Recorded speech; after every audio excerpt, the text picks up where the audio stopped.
Praise the Lord. Faith വോയിസിലേക്ക് എല്ലാവരെയും ഞങ്ങൾ സ്വാഗതം ചെയ്യുന്നു. വിശുദ്ധ ലൂക്കായുടെ സുവിശേഷം 19-ാം അധ്യായം 30 മുതലുള്ള തിരുവചനങ്ങൾ ഇങ്ങനെ വെളിപ്പെടുത്തുന്നു. ആരും ഒരിക്കലും കയറിയിട്ടില്ലാത്ത ഒരു കഴുതക്കുട്ടിയെ കെട്ടിയിരിക്കുന്നത് കാണും. അതിനെ അഴിച്ചു കൊണ്ടുവരിക. നിങ്ങൾ അതിനെ അഴിക്കുന്നത് എന്തിനെന്ന് ആരെങ്കിലും ചോദിച്ചാൽ കർത്താവിന് അതിനെ കൊണ്ട് ആവശ്യമുണ്ട് എന്ന് പറയുക. സ്നേഹമുള്ളവരെ, കർത്താവായ യേശു ദുഷ്ടന്റെ പ്രവൃത്തികളെ ഇല്ലാതാക്കുവാനാണ് കടന്നു വന്നത്.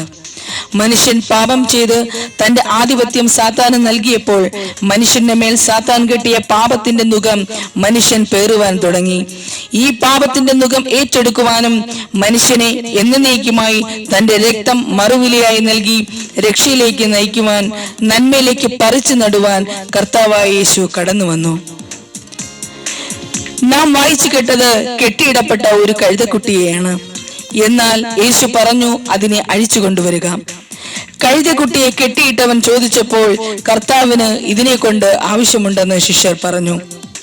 ഇന്ന് ബന്ധനങ്ങളിലായവരെ സ്വതന്ത്രരാക്കുവാൻ കർത്താവ് കടന്നു വരുന്നു.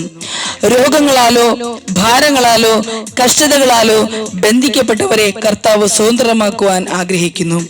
കാരണം ഇന്ന് നമ്മെ ഓരോരുത്തരെയും കർത്താവിന് ആവശ്യമുണ്ട്. സ്നേഹമുള്ളവരെ, നാം വിശ്വസിക്കണം, നമ്മുടെ ബന്ധനങ്ങളിൽ നിന്നും മോചനം നൽകുവാൻ കർത്താവായ യേശു കൂടെയുണ്ടെന്ന്. ഇന്ന് തകർന്നുപോയി എന്ന് കരുതുന്ന എല്ലാ മേഖലയിലും നമ്മെ രക്ഷിക്കുവാൻ കർത്താവായ യേശു കൂടെയുണ്ടെന്ന് നാം വിശ്വസിക്കണം. നാം നിരന്തരം പ്രാർത്ഥിക്കണം. ഞാൻ ചോദിച്ചിട്ടും ദൈവം എന്റെ പ്രാർത്ഥന കേൾക്കുന്നില്ല എന്നോർത്ത് നിരാശപ്പെടരുത്. പ്രാർത്ഥനയ്ക്ക് ഉത്തരം നൽകുന്നവനെ നാം നിരന്തരം ഓർമ്മിപ്പിക്കണം. അവിടുന്ന് തക്ക സമയത്ത് നമ്മുടെ പ്രാർത്ഥന കേൾക്കും. ലാസർ മരിക്കുമെന്ന് കർത്താവായ യേശുവിന് അറിയാമായിരുന്നു. കർത്താവിന് 4 ദിവസം വരെ കാത്തു നിൽക്കാതെ ഒരു നിമിഷം കൊണ്ട് ലാസറിനെ സുഖപ്പെടുത്തുവാൻ കഴിയുമായിരുന്നു. എന്നാൽ അവിടെയുള്ളവരുടെ വിശ്വാസത്തെ വർദ്ധിപ്പിക്കുവാൻ വേണ്ടിയും ദൈവമഹത്വം വെളിപ്പെടാൻ വേണ്ടിയും ലാസറിന്റെ അടുക്കൽ വരുവാൻ കർത്താവ് 4 ദിവസം എടുത്തു. സ്നേഹമുള്ളവരെ, ലാസറിന്റെ ശവകുടീരത്തെങ്കിലെത്തിയ കർത്താവായ യേശു ആദ്യം പറഞ്ഞത്, ആ കല്ലെടുത്തു മാറ്റുവിൻ. തുടർന്ന് യേശു ഉച്ചത്തിൽ വിളിച്ചു പറഞ്ഞു, ലാസറെ പുറത്തു വരിക. അപ്പോൾ മരിച്ചവൻ പുറത്തു വന്നു. യേശു പറഞ്ഞു, അവന്റെ കെട്ടുകൾ അഴിക്കുവിൻ. സ്നേഹമുള്ളവരെ, ദൈവത്തിന്റെ സ്വരം കേൾക്കുവാൻ, ദൈവത്തിന്റെ അനുഗ്രഹം പ്രാപിക്കുവാൻ തടസ്സമായിരിക്കുന്ന നമ്മുടേതായ കല്ലുകളെ നാം എടുത്തു മാറ്റുമ്പോൾ ദൈവസ്വരം നമ്മുടെ കാതുകളിൽ മുഴങ്ങും. അപ്പോൾ സാത്താൻ ബന്ധിച്ചിരുന്ന കെട്ടുകൾ അഴിഞ്ഞു മാറുകയും നാം സ്വതന്ത്രരാവുകയും ചെയ്യും. നാം അനുഗ്രഹിക്കപ്പെട്ട മക്കളായി മാറുകയും ചെയ്യും. കർത്താവിന്റെ അനുഗ്രഹം പ്രാപിക്കുവാൻ, നമ്മുടെ പ്രാർത്ഥനയ്ക്ക് ഉത്തരം ലഭിക്കുവാൻ തടസ്സമായി നിൽക്കുന്ന നമ്മിലെ അശുദ്ധിയുടെ എല്ലാ മേഖലകളും ഈ നിമിഷം ഏറ്റു പറഞ്ഞുകൊണ്ട് കർത്താവിന്റെ തിരുരക്തത്താൽ കഴുകി വിശുദ്ധീകരിക്കപ്പെടാം.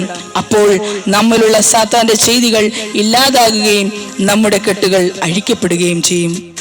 നമ്മെ അനുഗ്രഹിക്കുവാൻ കർത്താവായ യേശു മതിയായവനാണ്.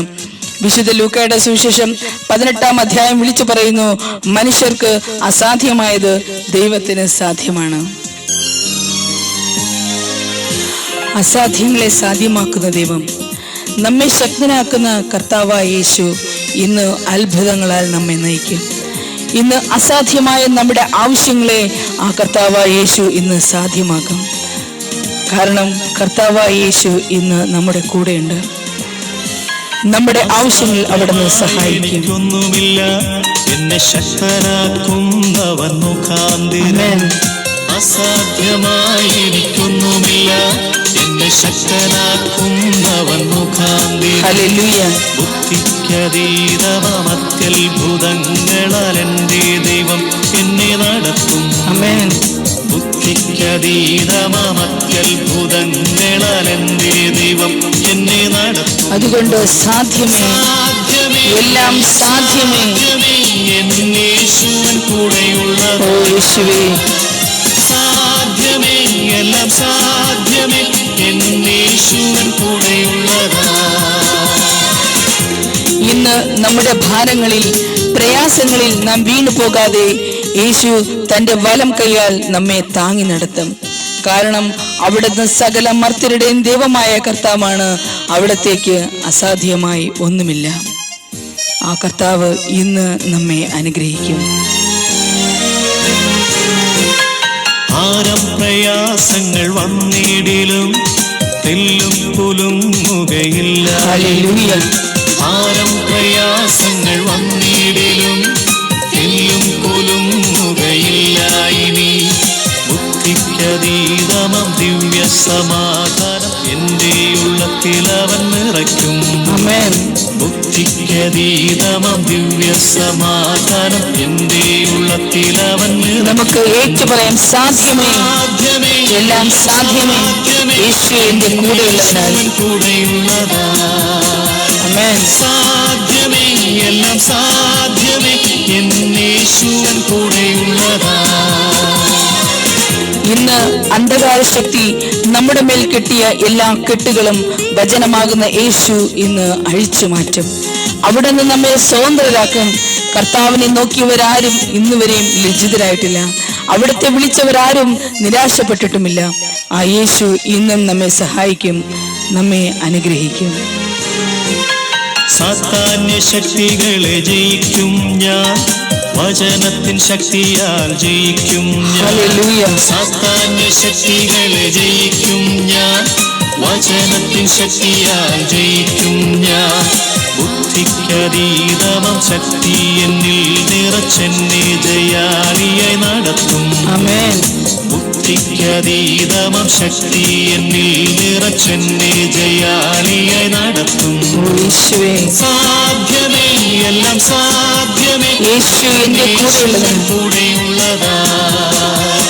സാധ്യമേ, എല്ലാം സാധ്യമേ, എന്നേശുവൻ കൂടെയുള്ളതാ. അസാധ്യമായി എനിക്കൊന്നുമില്ല, എന്നെ ശക്തനാക്കുന്നവൻ മുഖാന്തരം. ആമേൻ. ഹല്ലേലൂയ. അസാധ്യമായി എനിക്കൊന്നുമില്ല, എന്നെ ശക്തനാക്കുന്ന യേശു കൂടെയുള്ളപ്പോൾ. മുഖാന്തരം. ബുദ്ധിക്കതീതമം അത്യത്ഭുതങ്ങളാൽ എൻ്റെ ദൈവം എന്നെ ഓ എന്റെ യേശുവേ, ബുദ്ധിക്കതീതമം അത്യത്ഭുതങ്ങളാൽ എൻ്റെ ദൈവം എന്നെ നടത്തും. സാധ്യമേ, എല്ലാം സാധ്യമേ, യേശു ഇന്ന് നമ്മുടെ കൂടെയുള്ളപ്പോൾ. യേശുവൻ കൂടെയുള്ളതാ. ആമേൻ. ഹല്ലേലൂയ. സാധ്യമേ, എല്ലാം സാധ്യമേ, എന്നേശുവൻ കൂടെയുള്ളതാ. ഹല്ലേലൂയ. സാധ്യമേ, എല്ലാം സാധ്യമേ, എന്നേശുവൻ കൂടെയുള്ളതാ. ആമേൻ. സാധ്യമേ, എല്ലാം സാധ്യമേ, എന്നേശുവൻ കൂടെയുള്ളതാ. ഇന്ന് വിടുതൽ നൽകുന്ന ദൈവം നിങ്ങളുടെ അസാധ്യങ്ങളെ സാധ്യമാക്കി നിങ്ങളെ അനുഗ്രഹിക്കട്ടെ എന്ന് കർത്താവായ യേശു ക്രിസ്തുവിന്റെ നാമത്തിൽ ഞങ്ങൾ പ്രാർത്ഥിക്കുന്നു.